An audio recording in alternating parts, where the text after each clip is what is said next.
이사야 51장을 보십시다.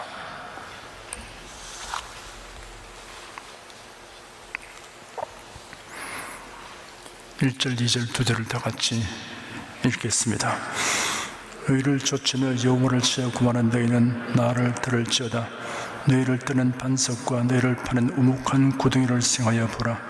너희 조상 아브라함과 너희를 생산한 사라를 생하여 보라.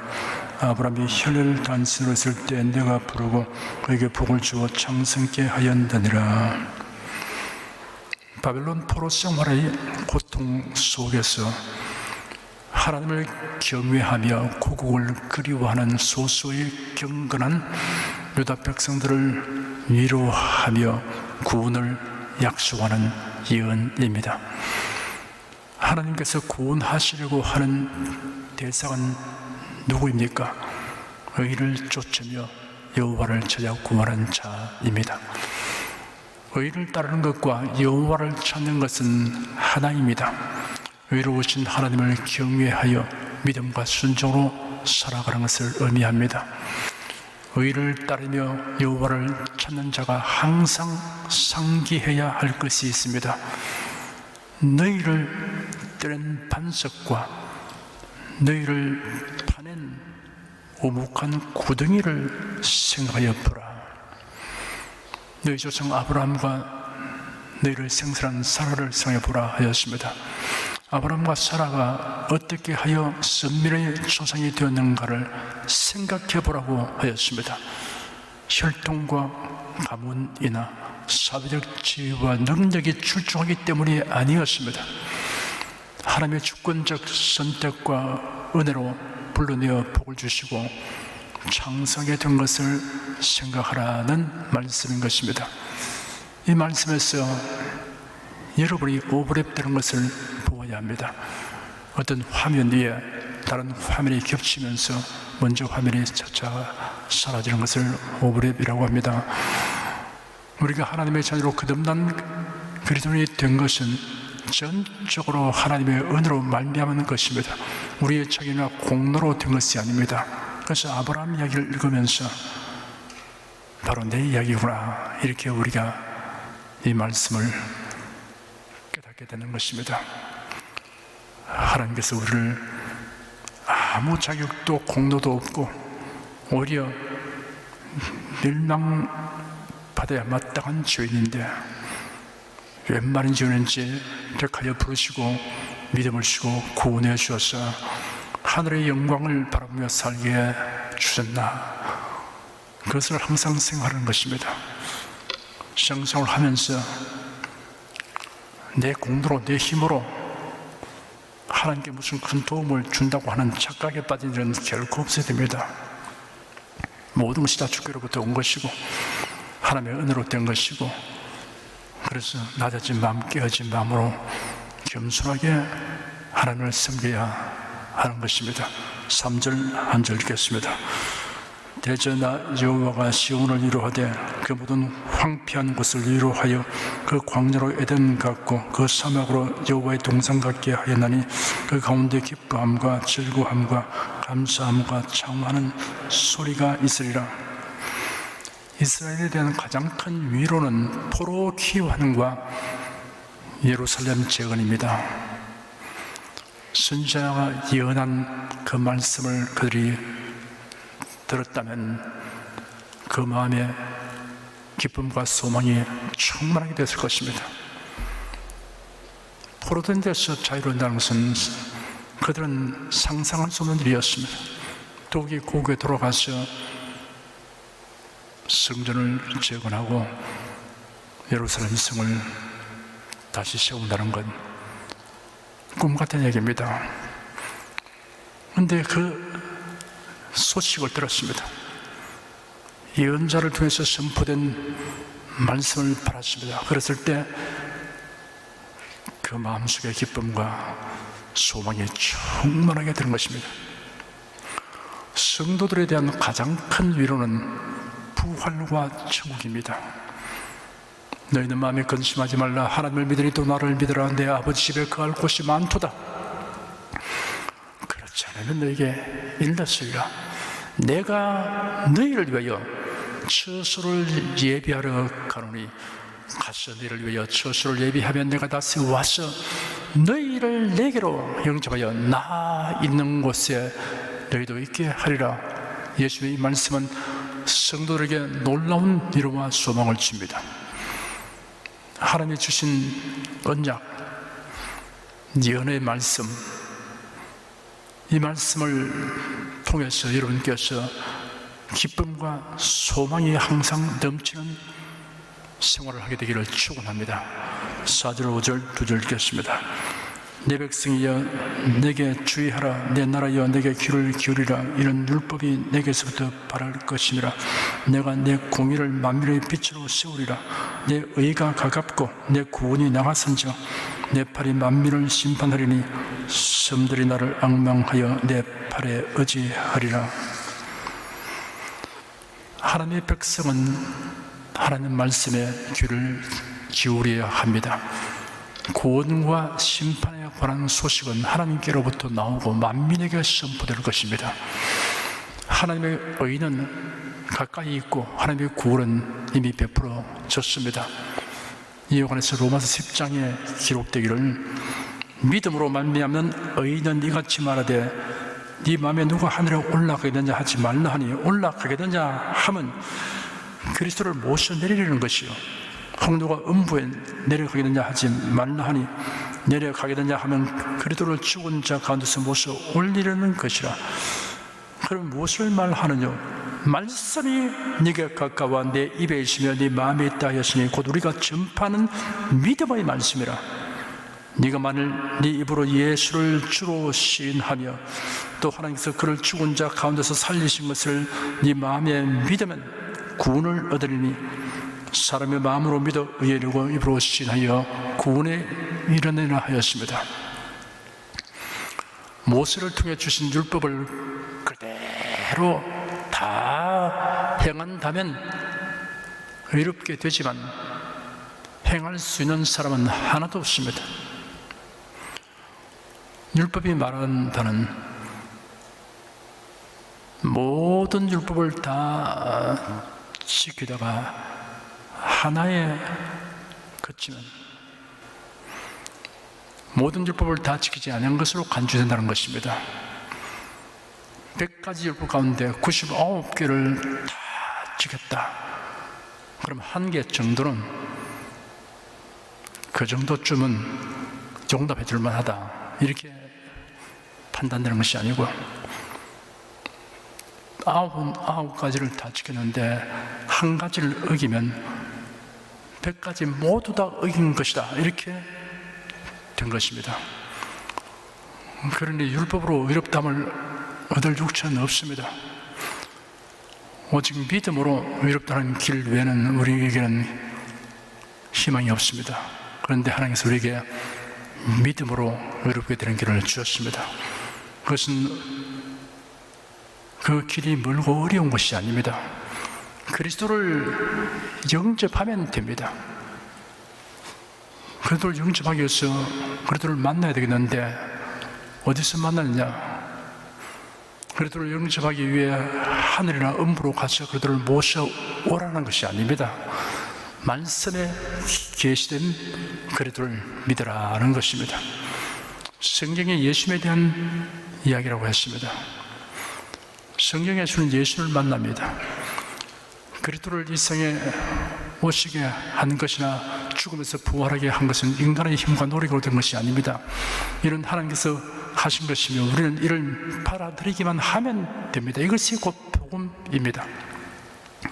복음을 믿음의 말씀이라고 한 것은 믿어야 구원을 얻기 때문입니다. 아는 것으로 그치면 구원을 얻지 못합니다. 성경을 온통 다 외운다고 해도 그것으로 구원 얻지는 못합니다. 성경에 계신 구세주 예수를 믿어야 되는 겁니다. 자신의 구세주를 영접해야 되는 것입니다. 그러므로 예수님을 만나기 위해서, 영접하기 위해서 어디로 쫓아갈 것이 아니다 합니다.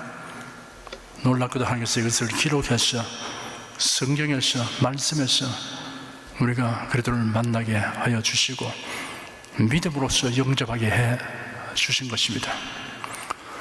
내 의가 가깝고 내 구원이 나갔은즉 내 팔이 만민을 심판하리니 하였습니다. 구원 이야기를 했는데 여기서는 심판 얘기를 합니다. 복음은 구원의 소식이며 또한 심판의 소식입니다. 고린도후서 2장에는 우리는 구원 얻는 자들이나 망하는 자들이나 하나님 앞에서 그리스도의 향기니 이 사람은 사망으로부터 사망에 이르는 냄새요 저 사람이란 생명으로부터 생명에 이르는 냄새라 누가 이것을 감당하리요 라고 기록되었습니다. 복음을 듣고 예수를 영접한 사람에게는 이 말씀이 그에게는 생명에서 생명에 이르게 하는 냄새입니다. 향기롭습니다. 그러나 성경을 다 읽고 복음을 듣고 그 다음에 하나님이 어디 계시냐, 성경이 어디 하나님 말씀이냐, 오류도 많다. 그것은 불합리하고 비과학적이다. 이래서 따지고 배척하는 사람에게는 이 말씀이 그에게는 저주와 심판을 선언하고 있는 것입니다. 이 복음의 양면성인 것입니다. 믿는 자에게는 이 말씀은 우리의 행복을 위한 것이고 우리에게 생명에서 생명에 이르게 하는 것이 되지만 이것을 배척하는 사람에는 저주와 멸망 그것이 선언되고 있는 것입니다. 6절에서 8절까지 읽겠습니다. 너희는 하늘로 눈을 들며 그 아래의 땅을 살피라. 하늘의 연기같이 사라지고 땅이 옷같이 헤어지며 거기 거한 자들이 하루살이같이 죽으려니와 나의 구원은 영원히 있고 나의 의는 패하여지지 아니하리라. 의를 아는 자들아, 마음에 내 율법이 있는 백성들아, 너희는 나를 듣고 사람의 회방을 두려워 말라. 사람의 비방에 놀라지 말라. 그들은 옷같이 조맥에 먹힐 것이며 그들은 양털같이 벌레에게 먹힐 것이로되 나의 의는 영원히 있겠고 나의 구원은 세세에 미치리라. 성도는 세상과 인생의 유한함을 유념하고 영원한 것을 사모하고 추구해야 합니다.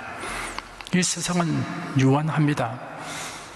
하나님의 날이 임하기를 바라보고 간절히 사모하라. 그날에 하늘이 불에 타서 풀어지고 천리 뜨거운 불에 녹아지리니와 우리는 그의 약속대로 의의 가람과 새하늘과 새 땅을 바라보로다. 베드로후서 3장 12절 13절에 기록된 말씀인 것입니다. 하늘이 사라집니다. 땅이 녹아지 없어집니다. 어떻게 그런 일이 있을 수 있을까? 이렇게 옛날에는 생각했지만 지금은 이제는 사람들이 핵폭탄 통해서 분명히 알게 되었습니다. 모든 원소 그 자체가 가연성 물질과 같다. 원소의 핵이 풀어지면 어마어마한 에너지가 나온다. 엄청난 열이 나온다. 그 자체가 바로 튀어버리는 에너지다. 이렇게 알게 된 것입니다. 하나님께서 말씀으로 있으라 해서 생겨난 모든 원소들인데 하나님께서 원소의 결합이 풀어지라 이 한마디면 다 풀어지면 그 풀어지는 것은 다 녹아지게 하는 겁니다. 다 녹아져서 보이지 않습니다. 사라져버립니다. 그래서 이 땅에 있는 것이 영존하는 것은 없습니다. 계시록 21장 1절에는 또 내가 새 하늘과 새 땅을 보니 처음 하늘과 처음 땅이 없어졌고 바로도 하시지 않더라 하였습니다. 인생은 유한합니다. 인생은 그날이 풀과 같으며 그 영화가 들의 꽃과 같도다. 그것은 바람이 지나면 없으나니 그곳이 다시 알지 못하거니와 여호와의 인자하심은 자기를 경멸한 자기가 영원부터 영원까지 이르며 그의 의는 자손에게 미치리니 곧 그 언약을 지키고 그 법도를 기억하여 행하는 자기로다. 시편 103편에 기록된 말씀입니다. 이 본문의 오늘 6절과 8절의 하반절에 나의 구원은 영원히 있고 나의 의는 폐하여지지 아니하리라. 나의 의는 영원히 있겠고 나의 구원은 세세에 미치리라 하였습니다. 하나님의 의와 구원은 영원합니다. 누구도 빼앗지 못합니다. 하나님이 주시는 의와 구원으로 말미암은 행복 또한 영원합니다. 하나님의 의가 영원하고 하나님의 구원이 영원하므로 예수를 믿음으로써 하나님이 의롭다 하신 사람, 예수를 믿음으로써 구원 얻은 사람은 영속하는 영원한 천국에서 거하게 되는 것입니다. 9절 10절 2절 읽겠습니다.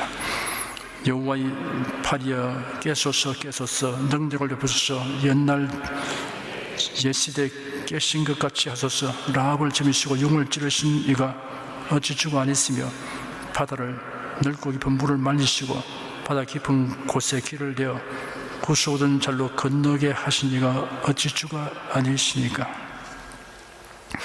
여호와의 팔이여 깨소서라는 말은 하나님이여 권능을 나타내소서라는 뜻입니다. 여기서 라합이나 용은 사탄을 형용하는 말이며 하나님의 백성을 괴롭혔던 애굽 또는 애굽 왕 바로를 상징하는 말로 사용되었습니다. 하나님께서 이스라엘을 애굽에서 구원하실 때 큰 권력을 나타내시어 바로의 군대를 멸하고 이스라엘 백성이 홍해를 건너게 하셨던 일을 말씀하신 이유는 유다 백성을 능히 바벨론에서 구원하실 수 있음을 확신하게 하려는 것입니다. 11절 한 절 읽겠습니다. 여호와께서 구속된 자들이 돌아와서 노래하며 시온으로 들어와서 그 머리 위에 영영한 기쁨을 쓰고 즐거움과 기쁨을 얻으리니 슬픔과 탄식이 달아나리이다. 바벨론에서 구원받아 돌아온 사람들의 환희를 묘사한 것이면서 또한 이런 복합적인 예언으로서 예수로 인하여 구속된 자들의 누릴 충만한 기쁨을 형용한 것입니다. 그 머리 위에 영영한 기쁨을 쓰고 즐거움과 기쁨을 얻으리니 하였습니다. 구속받은 자들의 그 기쁨은 영속되는 기쁨입니다. 누구도 중단할 수 없는 기쁨입니다. 그 기쁨은 중단하게 할 일이 영원히 없습니다. 슬픔과 탄식이 달아나리다 하였습니다. 빛이 오면 어둠이 사라지듯 구속받은 성도들이 하늘의 시온에 들어가면 슬픔과 탄식은 달아나고 어디에도 존재하지 않습니다. 슬픔과 탄식이 저 멀리 있는 것이 아니고 아예 완전히 사라집니다. 달아나 버립니다. 어둠이란 빛이 없음으로 생기는 현상입니다. 그러므로 어둠을 물리치려고 싸우는 것은 무모한 일입니다. 빛이 들어오면 어둠은 마치 달아나서 순식간에 없어집니다. 천국에는 해와 달이 없습니다. 등불이나 전기불이 필요 없습니다. 밤이나 어둠이 존재하지 않습니다. 하나님의 영광만이 있는 곳이기 때문입니다. 기쁨의 그런 데서는 주 하나님의 임재로 충만한 곳이므로 슬픔과 탄식은 존재할 수 없습니다. 성도의 모습에서 슬픔과 탄식의 흔적조차도 찾아볼 수 없습니다. 12절에서 16절까지 읽겠습니다. 가라사대 너희를 위로하는 자는 나연을 너는 어떠한 자기의 죽을 사람을 두려워하며 풀같이 될 인자를 두려워하느냐. 하늘을 펴고 땅의 기초를 정하고 너를 지은 자 여호와를 어찌하여 잊어버렸느냐. 너를 멸하려고 예비하는 저 학대자의 분노를 어찌하여 항상 주를 두려워하느냐. 학대자의 분노가 어디 있느냐. 결박된 포로가 속히 놓일 것이니 죽지도 아니할 것이요 구덩이로 내려가기도 아니할 것이며 그 양식이 핍절하기도 아니하리라. 나는 내 하나님 여호와라. 바다를 지으시고 그 물결로 흉용케 하는 자니 내 이름은 만군의 여호와니라. 내가 내 말을 내 입에 두고 내 손 그늘로 너를 덮은다니 이는 내가 하늘을 비벼 땅의 기초를 정하며 시온에게 이르기를 너는 내 백성이라 하려 하였음이니라. 사람을 두려워하면 하나님을 망각하게 되며 하나님을 망각하면 사람을 두려워하게 됩니다. 하나님의 백성이 기억해야 할 것이 있습니다. 그것을 여기에 몇 가지로 일거해 놓았습니다. 첫째, 창조주 하나님을 기억해야 합니다. 하늘을 펴고 땅의 기초를 정하고 너를 지은 자 여호와라고 하였습니다. 둘째, 만군의 하나님을 기억해야 합니다. 내 이름은 만군의 여호와니라 하였습니다. 하나님은 천군 천사와 만물을 군대로 삼으십니다. 바로가 애굽의 특별 병거 마병을 보내어서 이스라엘 백성을 사로잡으러 오는데 이스라엘 백성들은 그런 마병도 없고 병거도 없습니다. 어찌할 줄 모릅니다. 하나님께서 모세에게 지시하심으로 지팡이를 잡은 손을 내미니까 명안이 홍역바다가 쫙 갈라지고 저 옆벽이 되고 길이 생겼습니다. 다 건너갈 즈음에 구름 기둥이 앞으로 옮겨서 앞에 일어난 상황이 애국 군대에게 보였습니다. 장관입니다. 이야, 전대미문의 사건이구나. 빨리 쫓아가자. 우리는 말을 타고 병거를 타고 쫓아가면 빠르게 쫓아갈 수 있다. 그 바다에 하나님의 군대가 있는 줄 몰랐죠. 그 군대가 뭡니까? 바닷물이 하나님의 군대인 것입니다. 바다 가운데 들어갔을 때 물이 도로 합쳐서 다 수장버렸습니다. 하나님은 천둥도 하나님 군사로 쓰시고 왕벌도 사용하시고 우박도 사용하시고 바람도 사용하시고 그러니까 만군의 주 여호와이십니다. 셋째, 말씀하시는 하나님을 기억해야 합니다. 내가 내 말을 네 입에 두고 하였습니다. 넷째, 손을 내밀어 보호하시는 하나님을 기억해야 합니다. 내 손 그늘로 너를 덮으나니 하였습니다. 여러분께서 하나님이라고 말하면 하나님에 관련된 모든 속성, 하나님이 하신 일, 이것이 다 연관되어서 하나님 이름을 부르게 되어야 합니다. 성경을 통해서 우리 앞서간 믿음의 선배들이 경험한 그 경험을 통해서 또 우리 자신의 신앙생활을 통해서 우리는 하나님에 대해서 많은 지식이 계속 누적되어 갑니다. 하나님, 그럼 단순히 그냥 절대자가 계신다 하는 정도가 아니고 신앙생활이 자꾸 깊어가면 하나님에 대한 지식이 굉장히 많아서 여기에 기록된 말씀처럼 하나님, 그러면 창조주 하나님, 그러면 손을 내밀어 보호하시는 하나님, 이렇게까지 쭉 다 생각하듯이 여러분께서 하나님하고 부르면 하나님의 품성과 하나님의 행하신 일들이 여러분 마음속에 다 떠오르게 되도록 이렇게 많은 지식을 가지게 되기를 바랍니다. 그러면 어떻게 됩니까?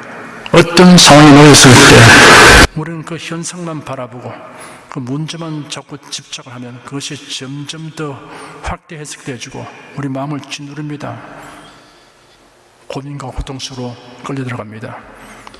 그럴 때 이런 것을 하나님하고 부를 때 하나님의 속성과 하나님의 행하신 일을 상기하십시오.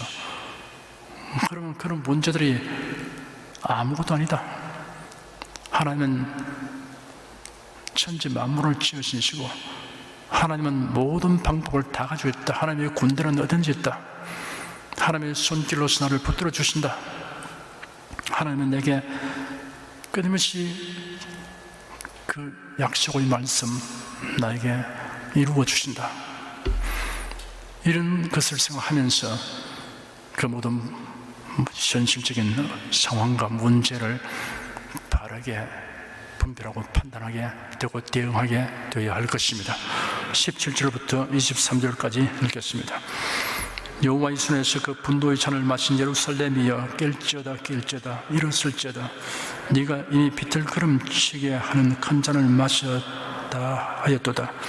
네가 낳은 모든 아들 중에 너를 인도할 자가 없고 너희 양육한 모든 아들 중에 그 손으로 너를 이끌 자도 없도다. 이 두 가지 일이 네게 당하였으니 누가 너를 위하여 슬퍼하랴. 곧 황폐와 멸망이요 기근과 칼이라. 내가 어떻게 너를 위로하랴. 네 아들들이 곤비하여 그물에 걸린 영양같이 은거리 모퉁이에 온거리 모퉁이에 누웠으니 그들에게 여호와의 분노와 네 하나님의 견책이 가득하였도다. 그러므로 너 곤고하며 포도주가 아니라도 취한 자여 이 말을 들으라. 내 주 여호와 그 백성을 신원하신 내 하나님이 이같이 말씀하시되 보라 내가 비틀거름치게 하는 잔 곧 나의 분노의 큰 잔을 네 손에서 거두어서 너로 다시는 마시지 않게 하고 그 잔을 너를 궁극해 하던 자들의 손에 거두리라. 그들은 일찍이 내게 이르기를 엎드리라 우리가 넘어가리라 하던 자들이라. 너를 넘어가리는 그들의 앞에 네가 네 허를 펴서 땅 같게 거리 같게 하였느니라 하시느니라. 범죄한 유다 백성이 겪게 되는 하나님의 징벌이 다할 때 정신 차리고 하나님께로 나아올 것을 촉구하였습니다. 하나님의 백성에 대한 하나님의 징벌이 끝남과 동시에 바벨론이 징벌을 받게 될 것이 예언되었습니다. 이스라엘에 대한 징계는 멸망시키려는 것이 아니라 그들이 회개하고 하나님을 경외하는 대로 돌아오도록 하기 위한 하나님의 사랑의 채찍입니다. 바벨론은 이스라엘을 징계하는 데 사용된 도구였을 뿐입니다. 우리가 안전히 잘 살고 있는데 왜 이웃 나라를 공격해서 성을 불태우고 사람들을 죽이고 살아남은 사람을 포로로 잡아가서 이렇게 학대하느냐. 바벨론 사람들에 대해서 그들은 굉장히 악한 사람들, 도대체 이치에 맞지 않는 일을 막 한다는 것이죠. 끌려온 포로들을 갖다가 그냥 막 엎드리라 그러면 그 우정하게 엎드리면 그냥 막 두루 펴고 죽여버리니까, 엎드리라 그러면 그냥 땅바닥에 납작 엎드리고 그들이 지나가는 길같이 되어서 그들을 밟고 지나가고 이런 학대를 받는데, 바벨론 사람들이 아껴서라기보다 그 근원적인 원인을 그들이 생각해 보면, 그럴 때 그렇게 학대받고 고난당할 때, 우리가 하나님 가정에 이런 우상을 섬기고 하나님의 우상을 겸하여 섬기기 때문에 이런 형벌을 받는구나. 저 사람들이 공연히 우리를 이렇게 괴롭히는 것이 아니고 하나님의 징계의 몽둥이 되어서 역할을 하는구나, 이렇게 이해를 해야 된다 하는 것입니다. 이스라엘 자손들은 하나님이 함께 하시고 도와주는 약속을 받은 백성입니다. 그 약속 안에 모든 좋은 것이 다 들어있습니다. 함께 하시고 도와주시면, 하나님이 함께 하시고 하나님이 도와주시면 그 이상 더 바랄 것이 있습니까? 그 속에 모든 것이 다 들어가 있습니다. 그러나 그 약속에는 전제 조건이 있습니다. 하나님을 경외하고 사랑하라는 것입니다. 만일 우상 숭배와 다른 신을 겸하여 섬기는 행위를 하면 반드시 징벌하신다는 것입니다. 이스라엘 자손들은 의무는 행하지 않고 특권만 누리려고 하는 까닭에 징벌을 받았습니다. 이러한 그들이 뉘우치고 돌이키도록 하기 위해 하나님은 사랑의 채찍으로 징계하였습니다. 그러나 그 병폐는 고질이 되었습니다. 그래야 이스라엘 민족의 순환은 거듭되었습니다. 우상 숭배하다가 이웃 나라에서 그들을 공격해서 수탈당하고 고통당하면 그때서 막 부르짖고 회개합니다. 평온해지면 또 전에와 같은 행실을 합니다. 그러면 이웃나라가 와서 그들을 침공해서 그들을 괴롭히고 빼앗고 죽이곤 합니다. 이것이 계속 반복되고 있습니다. 그러다가 이제는 거대한 제국 아수르에서 10지파가 포로로 다 끌려가 버렸습니다.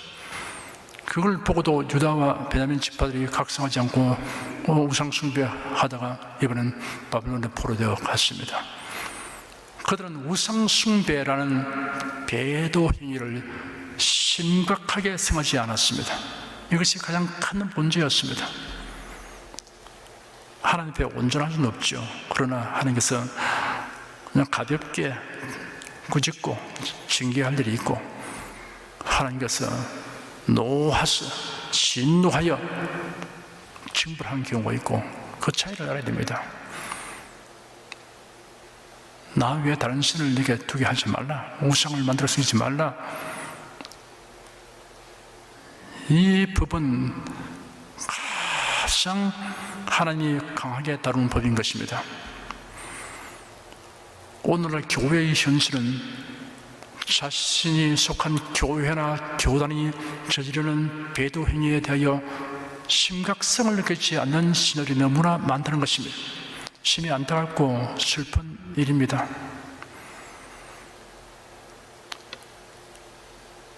WCC, WEA 같은 이런 다원주의 사탄의 이 교회에 빠져들어가는 것을 보면 저건 아닌데 이렇게 생각하는 사람이 있습니다. 왜 이런데 우리 교회가 속했냐, 이런 조직에 왜 우리 교단이 속했는가. 이건 하나님이 가장 미워하는 것이고, 성경에 보면 바로 이스라엘 백성이 그것 때문에 그렇게 혹독한 고난을 당하고 처절한 고통을 겪은 것인데 왜 그것을 쫓아가는 것인가. 그런데 우리 목사님도 뭐 별 말이 없고, 장로님들도 아무 관심 없고, 권사님도 아무 관심 없고, 다 그런데 뭐 내가 혼자 유별나게 뭐 그걸 가지고서 떠들 수 없는 문제고, 전체 분위기가 그러니까 그냥 가만히 있으면 되는 것보다, 여러분, 우리의 판단 기준은 그게 아닙니다. 얼마나 많은 사람이 어떻게 행동하느냐, 어떠한 지위와 직책이 있는 사람이 무슨 행동을 하냐, 그게 판단 기준이 아니고 하나님 말씀이 판단 기준이 되는 것입니다. 이것은 하나님이 주신 계명에 엄청나게 그 계명을 완전히 무시해버리고 행하는 것이구나. 하나님의 법도를 짓밟는 것이구나. 하나님이 가장 미워하는 일을 하는 것이구나. 가정한 일이구나. 여기 있어서는 안 되겠구나. 이렇게 결정해야 되는데, 성경을 보고 결정하는 게 아니고 자꾸 주위를 봅니다. 우리는 전통과 역사가 깊은 교회고 교단이고, 또 교단 지도자가 다 같이 있고, 또 전체 요즘 교계의 이 분위기가 그렇고, 자꾸 이런 것으로 자꾸 판단을 합니다. 신앙생활은 그런 것으로 판단하는 것은 절대로 아닙니다. 성도들은 성경에 있는 이스라엘의 역사를 통해서 교훈을 팔아야 합니다. 그들과 경계로 삼아야 합니다. 그렇지 않으면 이스라엘 자손들보다 더 미련한 자인 것입니다. 기도하겠습니다. 하나님, 우리들이 성령님의 인도를 받아서 하나님 말씀을 자세히 상고하고 이스라엘 역사를 배우면서 그 전체를 따르지 않도록 깨닫게 하여 주시니 감사합니다. 하나님이 가장 여기고 하나님께서 미워하시는 것, 반드시 하나님께서 징벌하시는 것, 그것이 무엇인가를 저희 확실히 알게 하여 주니 감사합니다. 무엇인 하나님을 기뻐하시게 뭐라면 늘 우리가 회개하고 바로 서야 되고 하지만, 그러나 무엇보다도 우상과 사신을 섬기는 것을 예수로 여기고 타협하고, 하나님과 우상을 겸하여 섬기는 것도 용납하고, 이런 일은 누가 뭐라고 해도 용납하지 않도록 판단이 분명하게 하여 주시옵기를 간절히 원합니다. 우리 성도들 가운데 한 사람도 이런데 미혹되는 자가 없게 도와주시옵시고, 저희들이 예수의 하나님만 사랑하고 섬기며 살게 하여 주시옵소서. 예수의 이름으로 기도드립니다. 아멘.